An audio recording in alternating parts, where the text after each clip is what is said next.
Morning student. आज से हम रिवाइज करेंगे इश्यू ऑफ शेयर्स। ये टॉपिक सिंपल है, थोड़ा सा एक बार हम रिवाइज करते हैं कंसेप्ट इश्यू ऑफ शेयर्स का। एंड आज का जो मैंने क्वेश्चन दिया है इसमें हम बैलेंस शीट भी प्रिपेयर करेंगे क्योंकि आपको बैलेंस शीट पूछा है। ठीक, तो एंट्रीज के साथ साथ हम बैलेंस शीट भी इस कंपनी की कंप्लीट करेंगे। तो सबसे पहले थोड़ा सा अगर हम रिवाइज करते हैं इश्यू ऑफ शेयर्स, तो मैंने बताया था कि कंपनी अपनी फाइनेंशियल रिक्वायरमेंट फुलफिल करने के लिए, यानी कंपनी को चलाने के लिए लगता है ह्यूज कैपिटल, तो ये फाइनेंशियल रिक्वायरमेंट कंपनी फुलफिल करती है by issuing shares to the public. वो पैसा जनरेट कैसे करेगी, रेस कैसे करेगी, तो ये पैसा वो पब्लिक से लेती है। कैसे लेगी पब्लिक से पैसा? Bye issuing shares. वो पब्लिक को शेयर्स देगी और पब्लिक क्या करेगी, अपना पैसा कंपनी में इन्वेस्ट करेगी, और जो अमाउंट हम इन्वेस्ट करते हैं उसे हम कहते हैं कैपिटल। बट ये कैपिटल में हर एक काफी सारे शेयर होल्डर्स का शेयर होगा, कोई एक ही शेयर होल्डर पूरी कंपनी के शेयर्स परचेस नहीं करता, तो काफी सारे शेयर होल्डर्स ये कंपनी के शेयर्स परचेस करते हैं, तो ये कैपिटल को हम नाम देते हैं शेयर कैपिटल। तो कंपनी ये कैपिटल अपना जनरेट करती है by issuing shares to the public. जो शेयर परचेस करेगा वो बनता है कंपनी का शेयर होल्डर। जो अमाउंट शेयर होल्डर्स बिजनेस में क्या कर रहे हैं, इन्वेस्ट कर रहे हैं, तो इन्वेस्टेड अमाउंट जो भी हम बिजनेस में करते हैं उसे हम कैपिटल कहेंगे। बट इसमें हर एक शेयर होल्डर का शेयर है तो हम इसे नाम देते हैं शेयर कैपिटल। अब ये शेयर कैपिटल जो पब्लिक से हम लेते हैं, इसका अमाउंट कंपनी पार्ट में लेती है। एप्लीकेशन, यानी जब शेयर होल्डर अप्लाई करते हैं कि मुझे 10 शेयर्स चाहिए, मुझे 20 शेयर्स चाहिए, मुझे 5 शेयर्स चाहिए, तो उस शेयर एप्लीकेशन पे कंपनी को हमें थोड़ा बहुत अमाउंट देना पड़ता है। देन जब कंपनी हमें अलॉट करती है तब हम अमाउंट कुछ कंपनी में इन्वेस्ट करेंगे, फिर कॉल्स करके कंपनी ये अमाउंट जनरेट करती है। तो कंपनी शेयर होल्डर से पैसा पूरा का पूरा एक साथ नहीं लेती है, पार्ट में लेती है। वो पार्टीशन क्या होंगे, एप्लीकेशन, अलॉटमेंट एंड कॉल्स। कितने कॉल्स करने हैं, हो सकता है एक ही कॉल में पूरा पैसा जनरेट करेगी, या 2 कॉल पे, या 3 कॉल पे। तो इस तरीके से कॉल करके ही शेयर कैपिटल का पैसा पब्लिक से यानी शेयर होल्डर से कंपनी लेती है। अब कितने नंबर ऑफ शेयर्स इशू करना, कितने में इशू करना, ये कंपनी खुद डिसाइड नहीं करेगी जब तक वो प्रॉफिटेबिलिटी कंडीशन में नहीं होती। जब तक उसकी प्रॉफिटेबिलिटी कंडीशन अच्छी नहीं है, उसको सेबी के गाइडलाइंस फॉलो करने पड़ेंगे कि आपको इतना कैपिटल चाहिए तो आपने कितने नंबर ऑफ शेयर्स पब्लिक में इशू करने चाहिए, ये गाइडलाइंस देगा उसको सेबी। कितने में एक शेयर आपने इशू करना चाहिए, ये गाइडलाइंस देगा सेबी। कब तक देगा, जब तक वो कंपनी की प्रॉफिटेबिलिटी कंडीशन अच्छी ना हो, तब तक उसे सेबी के गाइडलाइंस फॉलो करने पड़ते हैं। तो कंपनी सबसे पहले डिसाइड करेगी कि कितने नंबर ऑफ शेयर्स पब्लिक में इशू करना, कौन से शेयर्स इशू करना, इक्विटी या प्रेफरेंस, ये सबसे पहले डिसाइड किया जाएगा। जो इक्विटी शेयर्स परचेस करेगा उसे इक्विटी शेयर होल्डर कहा जाता है, जो प्रेफरेंस शेयर्स परचेस करेगा उसको प्रेफरेंस शेयर होल्डर्स कहा जाएगा। कितने में शेयर को इशू करना, उसकी फेस वैल्यू डिसाइड की जाती है। अगर मुझे कंपनी चलाने के लिए अगर सपोज 10 लाख अमाउंट चाहिए, तो ये 10 लाख अमाउंट जनरेट करने के लिए कितने शेयर्स इशू करने चाहिए और एक शेयर कितने में बेचा जाएगा, तब जाके 10 लाख रुपीस कंपनी को मिलेंगे। तो ये सबसे पहले number of shares and face value decide की जाएगी। अब कंपनी ये 100 सपोज फेस वैल्यू एक शेयर की कंपनी ने डिसाइड की कि हम एक शेयर पब्लिक में 100 रुपीस में बेचेंगे। तो अगर कंपनी 100 का शेयर 100 रुपीस में ही इशू करती है तो उसे कहा जाता है, सबको मालूम है, शेयर इशूड एट पार। 100 का शेयर 110 में इशू किया जाता है, that means share issued at premium. 100 का शेयर 90 में इशू किया जाता है तो share issued at discount. At par भी इशू होता है, एट प्रीमियम भी इशू होता है, एट डिस्काउंट भी इशू होता है। बट प्रॉफिटेबिलिटी कंडीशन होने के बाद ही कंपनी प्रीमियम या डिस्काउंट पे शेयर्स इशू कर सकती है, तब तक उसे एट पार पे ही शेयर्स इशू करने पड़ते हैं। ठीक, नॉर्मली अभी डिस्काउंट तो नहीं है, प्रीमियम पे इशू किया जा सकता है। ठीक ना, अब सपोज कंपनी ने सोचा कि हमने 10,000 शेयर्स पब्लिक में इशू करना। नंबर ऑफ शेयर्स कितने? 10,000, यानी पब्लिक के पास ये राइट है कि वो 10,000 शेयर्स तक इस कंपनी में अपने शेयर्स परचेस कर सकता है। अगर कंपनी ने डिमांड किया 10,000 का और पब्लिक से एप्लीकेशंस भी आते हैं 10,000, तो उसे हम कहते हैं फुल सब्सक्रिप्शन। जितना डिमांड किया उतने पूरे के पूरे एप्लीकेशंस आए, that is full subscription. 10,000 demand किया बट 11,000 एप्लीकेशंस आते हैं, तो उसे कहा जाता है ओवर सब्सक्रिप्शन। जितना डिमांड किया उससे ज्यादा शेयर होल्डर्स ने अप्लाई किया, that means over subscription. 10,000 demand किया बट 8,000 ही एप्लीकेशंस आए, होता है अंडर सब्सक्रिप्शन। आपको फुल सब्सक्रिप्शन रहा कोई प्रॉब्लम नहीं, अंडर सब्सक्रिप्शन रहा कोई प्रॉब्लम नहीं, बट जब आपको एप्लीकेशंस लिमिट से जब ज्यादा मिलते हैं तब आपको ये एक्सेस एप्लीकेशंस का कुछ ना कुछ करना पड़ता है। या तो रिफंड, सबको मालूम है ये एक्सेस एप्लीकेशन पे जितना भी एप्लीकेशन मनी रिसीव होगा वो या तो रिफंड करो या कुछ तो भी प्रोराटा अलॉटमेंट करो, हम सब पढ़ चुके हैं। तो ओवर सब्सक्रिप्शन में हमें थोड़ा सा सोचना है, but full subscription under subscription में कोई प्रॉब्लम नहीं। अब ये सारा पर शेयर वैल्यू कंपनी लेती है एप्लीकेशन पे, अलॉटमेंट पे और कॉल्स पे। कभी 100 rupees per share company share holder से एक साथ नहीं लेती, पार्ट पार्ट में लेगी एप्लीकेशन, अलॉटमेंट एंड कॉल्स। तो आज का जो क्वेश्चन है इसके लिए सब रेडी होते हैं। आपको दिया हुआ है विजय limited was registered with an authorized capital of rupees 15 lakhs। Underline authorized capital, मैं मीनिंग एक्सप्लेन कर रही हूँ। authorized capital of rupees 15 lakhs divided into 1,50,000 equity shares of rupees 10 each। यानी इस कंपनी ने authorized capital बताया है 15 lakhs है, rupees 15 lakhs है। ये rupees 15 lakhs आएगा कैसा? By issuing shares to the public. 15 lakh का कैपिटल जनरेट करने के लिए कितने नंबर ऑफ शेयर्स इशू करो, ऐसा परमिशन मिला है सेबी से, divided into 1,50,000 equity shares. SEBI ने बताया आपको 15 लाख रुपए का कैपिटल अगर चाहिए तो 1,50,000 नंबर ऑफ शेयर्स आपको पब्लिक में इशू करने पड़ेंगे। एक शेयर की वैल्यू रख दो 10 रुपीज, तब आपको मिलेगा 15 लाख का कैपिटल। ऑथोराइज्ड यानी सेबी से मिला हुआ परमिशन। हमें परमिशन मिला है कि हमारी कंपनी का कैपिटल कितना होना चाहिए? 15 लाख। ये 15 लाख का कैपिटल कैसे रेज होगा? By issuing equity shares to the public. उन्होंने डिसाइड किया कि हम इक्विटी शेयर्स बेचेंगे। कितने नंबर ऑफ शेयर्स बेचने के बाद आपका कैपिटल 15 लाख आएगा? 1,50,000। कितने में बेचना पड़ेगा? 10 रुपीज में, तब जाके मुझे कैपिटल मेरा होने वाला है 15 लाख। तो दिस इज ऑथोराइज्ड, यानी आपको अथॉरिटी दी गई है कि आप कैपिटल कितना बना सकते हो, 15 लाख। कितने नंबर ऑफ शेयर्स इशू कर सकते हो? 1,50,000। एक शेयर कितने में इशू कर सकते हो?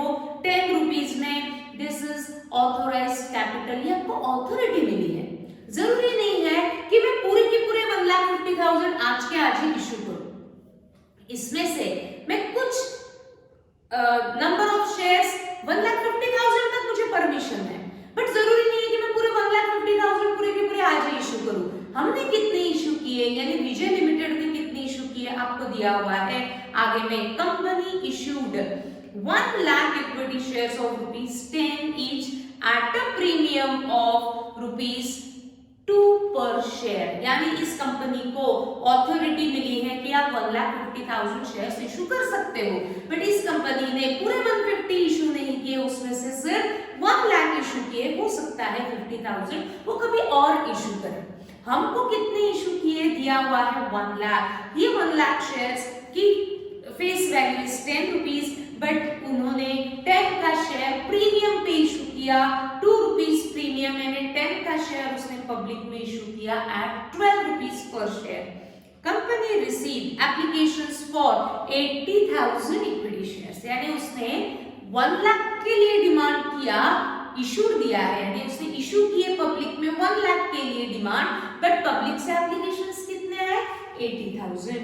दैट मींस जितना डिमांड किया उससे कम एप्लीकेशंस आए हैं, दैट मींस ये हो रहा है अंडर सब्सक्रिप्शन। उसके बाद अंडर सब्सक्रिप्शन में कोई प्रॉब्लम नहीं, तकलीफ कौन देगा, oversubscription. Then company received application money ₹3 per share, ये पैसा जो 12 रुपीज है विद प्रीमियम कंपनी पार्ट में लेगी। कैसे पार्टीशन रहेगा, एप्लीकेशन, अलॉटमेंट एंड कॉल्स। आपको दिया है company received application money 3 per share, allotment money 4 per share, but in bracket says including premium, यानी allotment में हम excess amount भी receive करने वाले हैं towards premium, and first call money ₹3 per share. The directors have not made final call of ₹2 per share. उन्होंने अभी तक फाइनल कॉल नहीं किया है, ऐसा स्पेसिफिकली दिया है, तो फाइनल कॉल अभी तक कंपनी ने नहीं किया। कब किया मुझे नहीं मालूम, तो मुझे फाइनल कॉल की एंट्री करने की जरूरत नहीं है। All money were received except one shareholder holding 500 shares did not pay first call. एक शेयर होल्डर ने फर्स्ट कॉल पे डिफॉल्ट किया। Show authorised capital, issued capital, subscribed capital, called up capital, paid up capital, cost in arrears and share premium amount in company's balance sheet. आपको ये सारी entry company के balance sheet में show करनी है। तो हम क्या करेंगे, बैलेंस शीट डायरेक्टली भी कर सकते हो, बट हम क्या करेंगे, विद जर्नल करेंगे। ठीक, आपको पूछा है शो बैलेंस शीट, बट हम जर्नल भी करेंगे ताकि हमारी एंट्रीज भी रिवाइज हो जाएंगी। अब हमको क्या करना है, सबसे पहले जर्नल के लिए रूलिंग कंप्लीट करना है। तो रूलिंग में लिखेंगे journal entries in the books of, लिखेंगे सभी journal entries in the books of Vijay limited, journal entries in the books of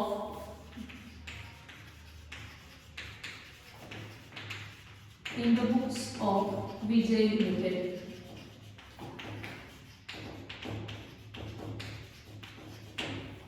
journal के लिए रूलिंग कंप्लीट कर रहे हैं, date, particulars, ledger folio, debit amount and credit amount. लिखेंगे सभी date, particulars, journal folio, debit amount and credit amount. Start करते हैं एक एक को।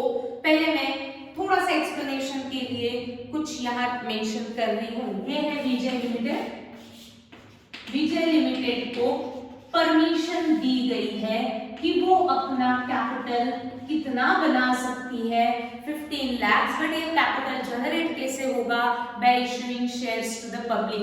15 लाख रुपए का कैपिटल कैसे जनरेट होगा, कितने नंबर ऑफ शेयर्स इशू करके जनरेट होगा, तो उन्होंने दिया है कि पब्लिक में डिमांड करो 1,50,000 शेयर्स के लिए और एक शेयर बेच दो 10 रुपीज में, तो आपको कैपिटल मिल जाएगा 15 lakh.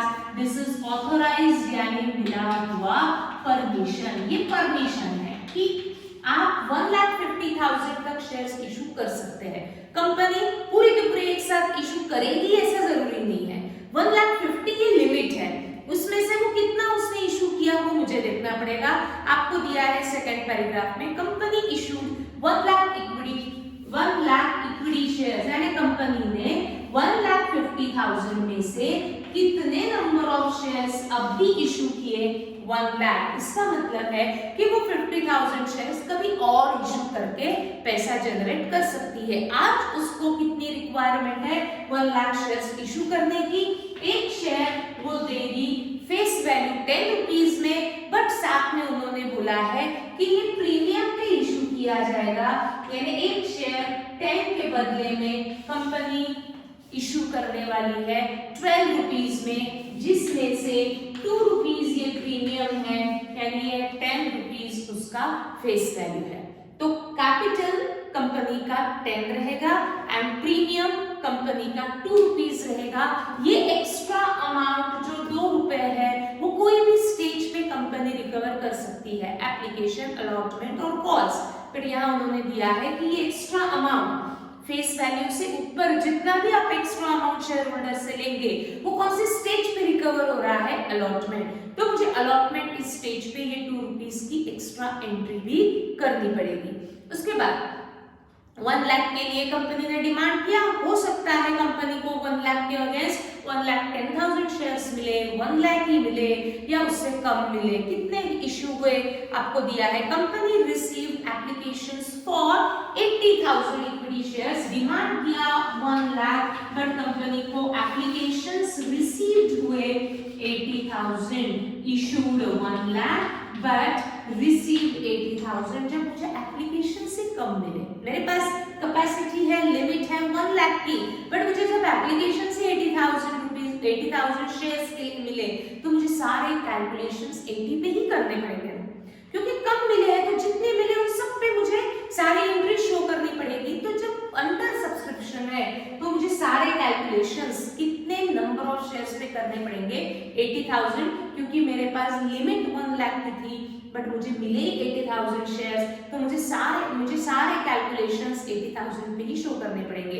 Application, allotment and calls, सारी एंट्रीज मुझे कितने शेयर्स पे करनी पड़ेगी, 80,000। अब वेयर अलॉटेड द शेयर्स, अब ये 80,000 ही मिले तो हमने सबको अलॉट कर दिया, क्योंकि मेरे पास लिमिट है, मैं 1 लाख तक अलॉट कर सकती हूँ, मिले 80 तो सबको इशू कर दो जितने डिमांड किया, तो हमने पूरे 80,000 को अलॉट किया। अब 80,000 शेयर्स पे शेयर होल्डर कौन सा पैसा पे करेगा, पूरा एक साथ पे नहीं करेगा, पार्ट में पे करेगा। देखो, company received application money 3 per share, यानी ये 10 फेस वैल्यू में से 3 रुपीज उसने एप्लीकेशन पे लिया, अलॉटमेंट पे उसने 4 रुपीज लिया बट इंक्लूडिंग प्रीमियम लिया, यानी इसमें 2 रुपीज प्रीमियम रहेगा और 2 रुपीज ये शेयर कैपिटल का पैसा रहेगा।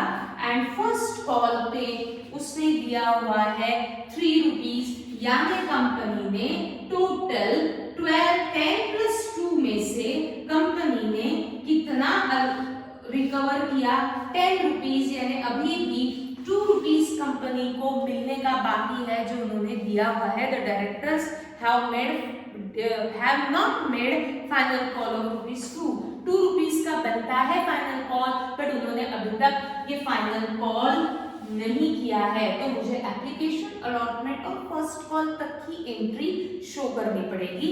और आपको दिया है सारे शेयर होल्डर ने पैसा दिया एक्सेप्ट 1 जिसने फर्स्ट कॉल पे डिफॉल्ट किया। तो एक एक करके हम एंट्रीज रिकॉर्ड करते हैं, सबको आती है मुझे मालूम है।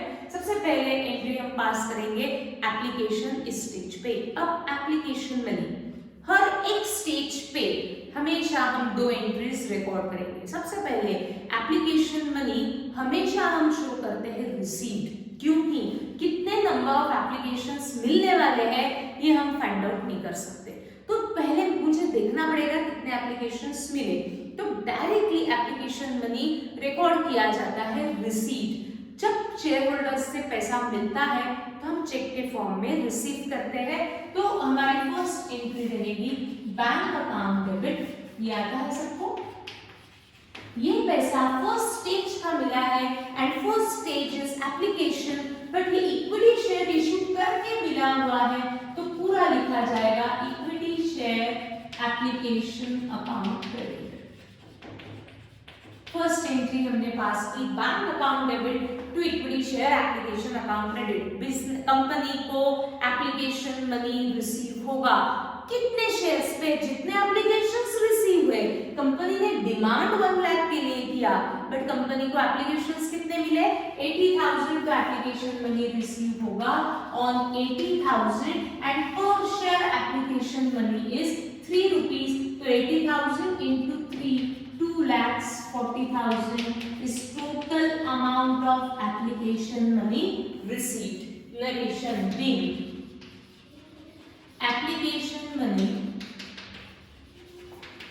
Application money receipt, being application money receipt लिखेंगे सभी। एप्लीकेशन मनी रिसीट, मिला हुआ शेयर होल्डर से जो एप्लीकेशन मनी है, कंपनी इसे कहीं भी यूज नहीं कर सकती। शेयर होल्डर ने इन्वेस्ट किया हुआ पैसा है, तो इन्वेस्टेड अमाउंट को कैपिटल में मुझे ट्रांसफर करना पड़ेगा। तो ट्रांसफर की रिकॉर्ड की जाती है सेकेंड एंट्री। ट्रांसफर के लिए कोई भी रूल अप्लाई नहीं होता। एप्लीकेशन मनी ट्रांसफर कर रहे हैं तो एप्लीकेशन प्रीवियस एंट्री में क्रेडिट हुआ है तो ट्रांसफर की एंट्री में कर देंगे debit. Equity share application account debit 2,40,000। मिला हुआ एप्लीकेशन मनी कैपिटल में ट्रांसफर करना है तो एप्लीकेशन क्रेडिट और ट्रांसफर की एंट्री में हुआ डेबिट, तो क्रेडिट करेंगे equity share capital. Amount is payable to all shareholders. जो शेयर होल्डर का अकाउंट होता है वो कैपिटल अकाउंट होता है। ये अमाउंट उन्होंने इन्वेस्ट किया है तो कंपनी का काम है कि ये अमाउंट उनको वापस करना, पेबल टू शेयर होल्डर्स, इसलिए कैपिटल को किया credit. Being application money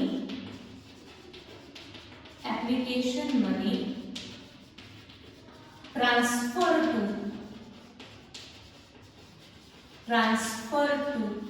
capital. Being application money transfer to capital. हमेशा एप्लीकेशन की यही एंट्री पास होती है, सिर्फ कैलकुलेशन सबको अलग कर रहे हैं। जितने एप्लीकेशंस मिले, नंबर ऑफ शेयर्स पर शेयर, जो भी एप्लीकेशन मनी होगा एंट्री करेंगे। हमेशा एप्लीकेशन मनी हम शो करते हैं रिसीव, क्योंकि कितना रिसीवेबल होगा हम जज नहीं कर सकते, इसलिए एप्लीकेशन मनी कभी भी रिसीवेबल शो नहीं होता, रिसीव शो होता है। And then this application money transfer to capital. Now third entry, that means second stage हमारा रहेगा अलॉटमेंट। पर इस अलॉटमेंट में कंपनी प्रीमियम एक्स्ट्रा अमाउंट भी रिकवर कर रही है और शेयर का भी पैसा रिकवर कर रही है। तो ये अलॉटमेंट की एंट्री में ये एक्स्ट्रा अमाउंट प्रीमियम भी मिलने वाला है और शेयर्स का भी पैसा मिलने वाला है। तो दोनों को सबसे पहले मुझे दिखाना पड़ेगा रिसीवेबल। अब अलॉटमेंट मुझे पता है कि कितने नंबर ऑफ शेयर्स को मुझे अलॉट करना है, तो अलॉटमेंट की हम सबसे पहले पास करते हैं रिसीवेबल की एंट्री। एंड रिसीवेबल की एंट्री पास होती है equity share allotment account debit. Allotment का पैसा is receivable, equity share allotment account debit. कितने शेयर्स पे रिसीवेबल रहेगा? 80,000 पे। कितना अलॉटमेंट मनी रिसीवेबल? सिर्फ शेयर्स का लेंगे कि प्रीमियम का भी लेना है? प्रीमियम का भी लेना है, तो including premium allotment money is 4 rupees. तो हमें टोटल अलॉटमेंट मनी मिलेगा 4 रुपीस के अनुसार। 80,000 into 4 is 3,20,000. This allotment money is receivable, but out of which full amount is for shares और इसमें कुछ प्रीमियम भी है। इसमें प्रीमियम भी है ना, तो होता क्या है, जो प्रीमियम का पैसा है वो आप कैपिटल में ट्रांसफर नहीं कर सकते। कैपिटल में फेस वैल्यू इतना ही अमाउंट कैपिटल में ट्रांसफर होना चाहिए। तो प्रीमियम जो आप एक्सेस अमाउंट ले रहे हो उसके लिए आपको अलग अकाउंट मेंटेन करना पड़ेगा, that is yes securities premium. तो प्रीमियम का पैसा जो भी होगा 4 रुपीस में से वो प्रीमियम में ट्रांसफर होगा और बचा हुआ पैसा कैपिटल में ट्रांसफर होगा। तो इसको मुझे बाइफरकेट करना पड़ेगा। इसमें से कुछ अमाउंट प्रीमियम में जाने वाली है तो मैंने लिखा securities premium account. This is your income. हम 2 रुपए एक्स्ट्रा अमाउंट ले रहे हैं शेयर होल्डर से तो हमारे लिए कैपिटल रिसीट है, इसलिए क्रेडिट ऑल इनकम्स। इसमें मुझे 80,000 शेयर्स पे कितना अमाउंट प्रीमियम का ट्रांसफर करना पड़ेगा? पर share premium is 2 rupees, that means 1,60,000 premium में जाएगा। एंड बचा हुआ पैसा ये शेयर होल्डर का ओरिजिनल कैपिटल रहेगा, तो हम लिखेंगे इक्विटी शेयर कैपिटल अकाउंट 80,000 में 2 रुपीस ये है कैपिटल 1,60,000 कैपिटल का, 1,60,000 प्रीमियम का, ऐसा टोटल अमाउंट हमें रिसीवेबल है on allotment 3,20,000 being allotment money. सिर्फ अलॉटमेंट मनी नहीं है ना, being allotment money including premium is due, और रिसीवेबल भी लिख सकते हो, ठीक। तो ये पैसा हमारा रिसीवेबल रहेगा। रिसीवेबल होने के बाद मुझे इमीडिएट क्या करना है, रिसीव करना है। क्या कोई डिफॉल्टर है क्या? कोई भी डिफॉल्टर नहीं है, यानी सारे शेयर होल्डर्स ने क्या किया, कैपिटल का भी पैसा दिया, साथ साथ प्रीमियम का भी पैसा दिया, यानी जो अलॉटमेंट मनी रिसीवेबल था including premium 320 full amount receive.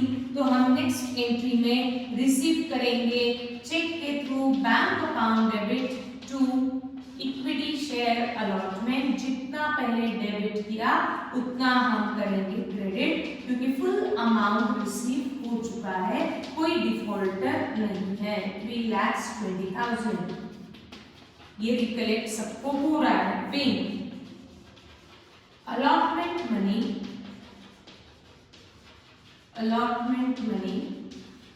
received,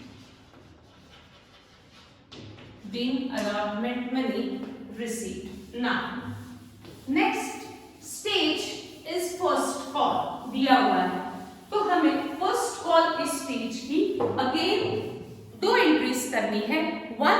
first entry is first call money receivable, क्योंकि मुझे मालूम है किस दिन से मुझे फर्स्ट कॉल मनी लेना है, and second entry will be first call amount receive. तो स्टार्ट करते हैं। Next entry first call money receivable show करेंगे।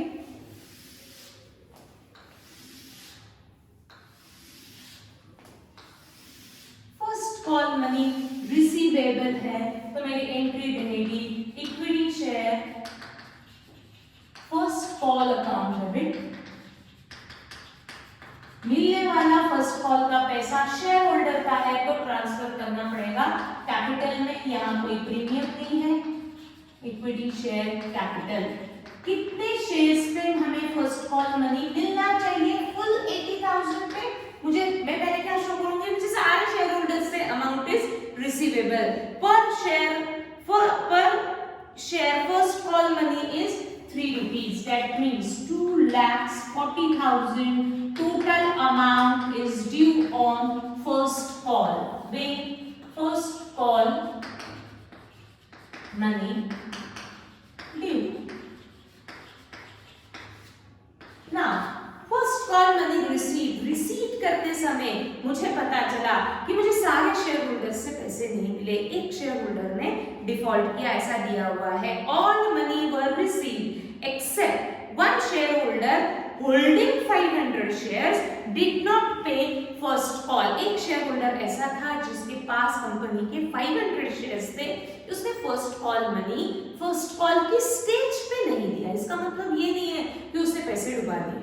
फर्स्ट कॉल जब कॉल किए तब उससे ये 500 शेयर्स पे हमें पैसा नहीं मिला, तो ये एंट्री भी मुझे बुक्स ऑफ अकाउंट में रिकॉर्ड करनी पड़ेगी कि मुझे सारे शेयर होल्डर से तो मिल गए, बट ये 500 शेयर्स पे मुझे नहीं मिला।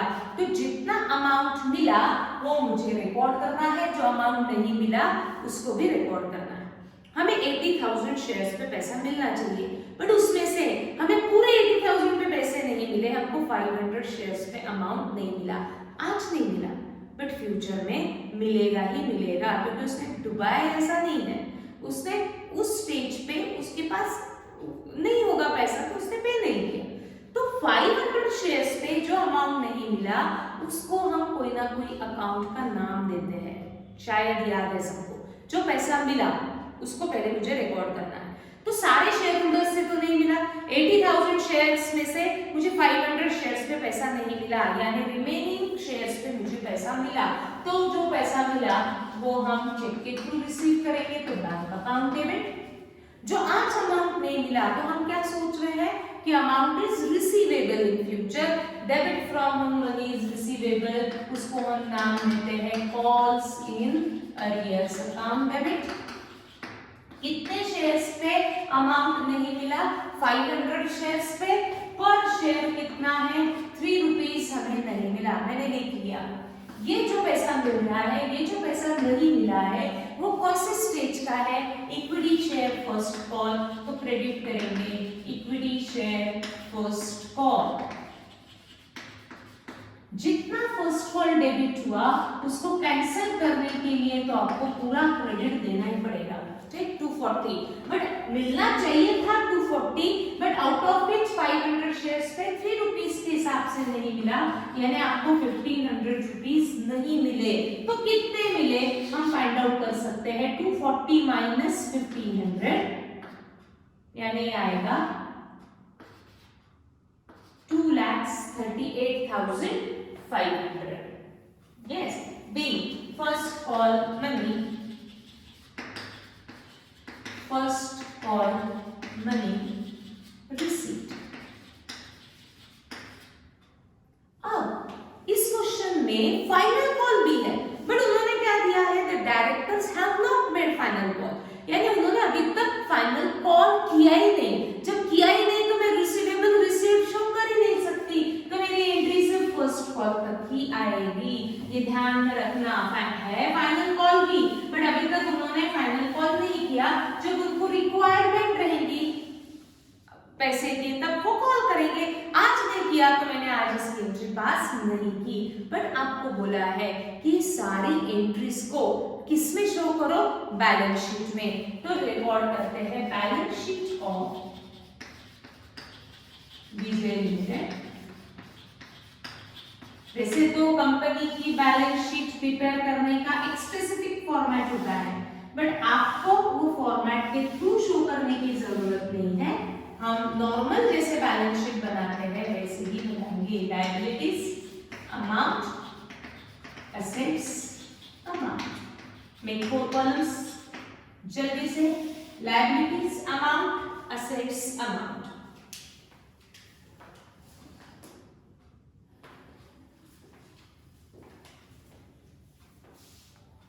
अब आपको क्या पूछा है, शो ऑथोराइज्ड कैपिटल, सारे कैपिटल शो करो, ऐसा उन्होंने क्वेश्चन में दिया हुआ है, तो मुझे सारे कैपिटल शो करने पड़ेंगे।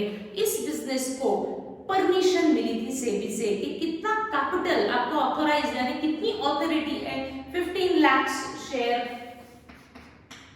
कैपिटल की, तो लिखेंगे authorised capital. Authorised capital is always just an information कि ये सेबी से मिला हुआ परमिशन है, बट ये इंफॉर्मेशन को मुझे बैलेंस शीट में शो करना पड़ता है। हमेशा लिखेंगे पहला कैपिटल लायबिलिटी में लिखा जाता है ऑथोराइज्ड कैपिटल। कितने नंबर ऑफ शेयर्स इशू करने की है, 1,50,000 equity shares at the rate of 10 each. This is 15 lakhs, but this is just an information, तो इसको यही क्लोज किया जाता है। ये इंफॉर्मेशन को मुझे बैलेंस शीट में ऐड करने की जरूरत नहीं है। आपको मिला है 15 लाख का कैपिटल की परमिशन, बट उसको उतना ही आपका कैपिटल रहेगा ऐसा जरूरी नहीं है, तो मैंने इसको किया क्लोज। सभी लिखेंगे ऑथोराइज्ड कैपिटल कभी भी टोटलिंग में नहीं लिया जाता, क्योंकि ये सिर्फ इंफॉर्मेशन है कि बिजनेस को इतना परमिशन सेबी से मिला हुआ है। उसके बाद आपको बोला है इशूड कैपिटल। इशूड यानी उन्होंने इशू कितने किए, कितने इशू किए उन्होंने, 1 लाख शेयर्स इशू किए हैं ना, तो ये हम दिखाएंगे इशूड कैपिटल। उन्होंने स्पेसिफिकली दिया है इसलिए ये सारे डिटेल्स हमें लिखने पड़ रहे हैं। इशूड कैपिटल 150 परमिशन थी, बट उन्होंने इशू कितना किया, 1 लाख इक्विटी शेयर्स। पूरा इंफॉर्मेशन लिखा जाता है कितने में इशू करने वाली है वो, एट द रेट ऑफ उन्होंने इशू किया है 10 ईच, यानी उनका इशूड कैपिटल होना चाहिए था 10 लाख। जरूरी नहीं है कि जितना इशू होगा उतने ही शेयर्स मिलेंगे, तो मैंने इसको क्लोज किया। इसको भी मुझे टोटल में लेना नहीं है, जो एक्चुअल पैसा मिलता है उसको भी मुझे टोटलिंग में दिखाना पड़ेगा। उसके बाद आपको बोला है उन्होंने सब्सक्राइब्ड कैपिटल। सब्सक्राइब यानी कितने शेयर होल्डर्स ने सब्सक्राइब किया, क्या फुल सब्सक्रिप्शन था, ओवर सब्सक्रिप्शन था या अंडर सब्सक्रिप्शन था। इशू किए 1 लाख, बट सब्सक्राइब यानी पब्लिक से एप्लीकेशंस कितने मिले, 80,000 इक्विटी शेयर्स, तो ये बन गया मेरा सब्सक्राइब्ड कैपिटल कितना है 80,000 equity shares at the rate of 10 each। Public ने 80,000 ही सब्सक्राइब किए, यानी पब्लिक से मुझे मिलने चाहिए पूरे 80,000 शेयर्स पे 10 रुपीस के हिसाब से। मैं कैपिटल लिख रही हूँ, अभी प्रीमियम हमने अभी तक देखा नहीं है, प्रीमियम बाद में आएगा। हम सिर्फ कैपिटल में फेस वैल्यू इतना ही रिकॉर्ड होना चाहिए, इसलिए 10 ईच मिलना चाहिए 8 लाख रुपीस का कैपिटल। बट आपको आगे क्या खुला है, कॉल्ड अप कैपिटल। क्या आपने कितना कॉल किया, क्या मैंने एप्लीकेशन में कॉल किया, yes. Allotment, yes. First call, yes. क्या मैंने फाइनल कॉल किया, क्या नहीं। तो that is your called up capital. Actual में आपने कितना कॉल किया है, that is called up capital. 80,000 shares पे मैंने 10 रुपीस कॉल करने चाहिए थे, तो मैंने एप्लीकेशन का 10 रुपीस ले लिया, मैंने अलॉटमेंट का लिया, मैंने फर्स्ट कॉल का लिया। क्या मैंने फाइनल कॉल का 2 रुपीस लिया है, क्या नहीं लिया। तो 10 रुपीस में से मेरा कॉल्ड अप कैपिटल कितना रहेगा, 2 रुपीस मैंने कॉल किया ही नहीं, तो मेरा कॉल्ड अप कैपिटल रहेगा 8 रुपीस ईच, 8 पर शेयर। तो 80,000 इंटू 8 अगर मैं करती हूँ तो that is 6,40,000। 6,40,000 this is our called up capital. Called up है ना, एक्चुअल में आपने कितना कॉल किया, मैंने अभी तक फाइनल कॉल नहीं किया, यानी out of 10 2 rupees final call का है, तो 2 रुपीस मैंने कॉल नहीं किया, तो मेरा कॉल्ड अप कैपिटल रहेगा 8 रुपीस। 80,000 इंटू 8, मुझे सारे शेयर होल्डर से फर्स्ट कॉल पे 640 मिलने चाहिए। क्या आपको सारे शेयर होल्डर से पैसे मिले या किसी ने डिफॉल्ट किया?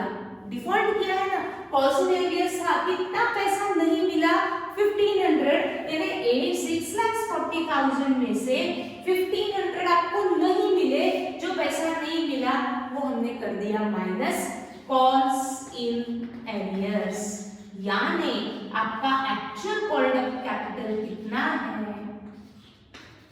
6,38,500। ये पहले समझाया गया। पहले तो हमेशा ऑथोराइज्ड कैपिटल लिखना चाहिए, कितनी परमिशन है, ये सिर्फ इंफॉर्मेशन है। क्लोज किया।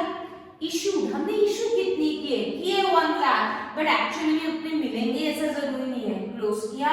सब्सक्राइब, 80,000 के शेयर्स मिले, 10 रुपीस के हिसाब से 8 लाख रुपीस का मुझे कैपिटल मिलना चाहिए, बट मैंने कॉल ही सिर्फ 8 रुपीस तक किए, अभी तक मैंने 2 रुपीस कॉल नहीं किया, तो मेरा कॉल्ड अप कैपिटल रहेगा ऑन 80,000 शेयर्स 8 रुपीस के हिसाब से 640, बट उसमें भी एक शेयर होल्डर ने पैसे नहीं दिए, तो मेरा कॉल्ड अप कैपिटल है, यानी मेरे पास शेयर होल्डर का पैसा है 6,38,500। अब क्या मैंने शेयर्स डिस्काउंट प्रीमियम पे कुछ इशू किए? यस, प्रीमियम पे इशू किया। या प्रीमियम मैंने क्या लिया हुआ, excess money from share holder. जो आप एक्सेस मनी शेयर होल्डर से लेते हैं वो भी तो शेयर होल्डर को वापस करना पड़ेगा। That is this securities premium amount is payable to shareholder, तो इसे भी हम लिखेंगे लायबिलिटी में ही। यहाँ मैं कंटिन्यू कर रही हूँ। सिक्योरिटीज प्रीमियम, कितने शेयर्स पे हमने प्रीमियम का पैसा लिया, 80,000 शेयर्स पे, एंड पर share premium amount is 2 rupees पर शेयर, यानी 1,60,000, यानी कैपिटल का पैसा शेयर होल्डर का हमारे पास है, प्रीमियम का पैसा शेयर होल्डर का हमारे पास है, जो दोनों amount is payable to shareholder, इसलिए दोनों मेरी है लायबिलिटी। अब और तो कोई असेट लायबिलिटी दी नहीं है, बट एक हमारे पास दिख रहा है, देखो एप्लीकेशन हमेशा कैंसिल होगा, अलॉटमेंट हमेशा कैंसिल होगा, फर्स्ट कॉल हमेशा कैंसिल होगा। तो application, allotment, first call, final call की एंट्री कभी भी बैलेंस शीट में शो नहीं होती। जो एंट्रीज टैली है वो कभी बैलेंस शीट में पोस्ट नहीं होती। जो अकाउंट बैलेंस शो करता है वो बैलेंस शीट में जाता है। तो कैपिटल तो हमने रिकॉर्ड कर दिया है, प्रीमियम हमने रिकॉर्ड कर दिया है। अब बचा हमारे पास कौन सा अकाउंट? Yes, bank account. बहुत सारी एंट्रीज में बैंक अकाउंट दिख रहा है, तो हम क्या करेंगे, रफ में बैंक अकाउंट को प्रिपेयर करेंगे and find out the balance. उसका हम बैलेंस फाइंड आउट करते हैं। फर्स्ट एंट्री में bank account is debited by 2,40,000। Then second में बैंक अकाउंट तो नहीं है, थर्ड में भी बैंक अकाउंट नहीं है, फोर्थ में bank account debited bye 3,20,000, fifth में नहीं है, सिक्स्थ में bank account is debited bye 2,38,500। आगे तो एंट्रीज ही नहीं है, तो अगर मैं इसका बैलेंस चेक करती हूँ तो ये आएगा 7,98,500। This balance shows in bank account. ये डेबिट बैलेंस है, डेबिट की टोटल ज्यादा है, तो मुझे ये कहाँ शो करना पड़ेगा?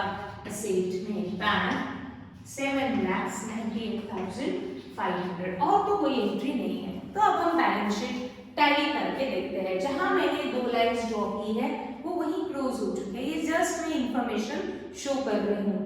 मेरे पास कैपिटल का एक्चुअल पैसा है 6,38,500। मेरे पास प्रीमियम का पैसा है 1,60,000। तो देखते हैं दोनों का टोटल 7,98,500। असेट में भी मैंने बैंक अकाउंट लिखा है 7,98,500। तो मेरे पास 6 ही एंट्रीज है, बट बैलेंस शीट बना के मैंने उसको टैली भी किया है। तो बैलेंस शीट में वही एंट्रीज पोस्ट होती है जो बैलेंस शो करती है। जो अकाउंट टैली है उसको आपको बैलेंस शीट में लेकर के जाने की जरूरत नहीं है। इस तरीके से हमने फर्स्ट कॉल तक ही कॉल किया था, तो फर्स्ट कॉल तक ही एंट्री की। फाइनल कॉल उन्होंने अभी तक नहीं किया, तो मुझे उसको रिकॉर्ड करने की जरूरत नहीं है। फर्स्ट कॉल में एक शेयर होल्डर ने डिफॉल्ट किया, तो कॉल समेरियस आया। इस तरीके से हमने बैलेंस शीट को प्रिपेयर किया है। थोड़ा बहुत टॉपिक रिवाइज जरूर हुआ होगा। कल से हम 2 क्वेश्चंस कवर करेंगे और 2-3 दिन में इशू ऑफ शेयर्स ये टॉपिक हम एंड करेंगे। तो एक बार गो थ्रू करो, जो भी डाउट्स होंगे वो आप पूछ सकते हैं। Thank you.